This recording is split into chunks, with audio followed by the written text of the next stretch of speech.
एक छोटे से गांव में एक दिन एक अजीब घटना हुई। एक विशालकाय चींटी जो लगभग 10 हाथियों के बराबर बड़ी थी, अपने साथ एक बहुत बड़ा चावल का दाना लेकर गांव में आई। गांव के लोग उस अजीब जीव को देखकर डर गए। कुछ ही क्षणों में वो विशाल चावल का दाना गांव के बीचों बीच रखकर चुपचाप वहां से चली गई। ये तो जादू है। गांव वाले उस बहुत बड़े चावल के दाने को देखकर हैरान रह गए।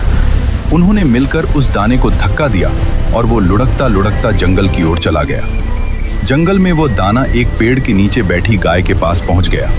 गाय ने उसे देखा और उसमें से थोड़ा थोड़ा चावल खाने लगी। कुछ दिनों बाद उस गांव में भयंकर सूखा पड़ गया। गांव में न खाने के लिए अनाज बचा था और न ही पीने के लिए पानी। चूल्हे ठंडे पड़ गए और बच्चों के चेहरों से हंसी गायब हो गई। तब जंगल की वही गाय सभी जानवरों को बुलाती है।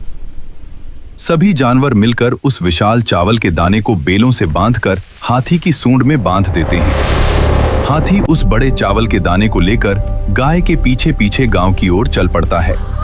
जब वे गांव पहुंचते हैं तो हाथी अपनी सूंड से उस बड़े चावल के दाने को तोड़ देता है।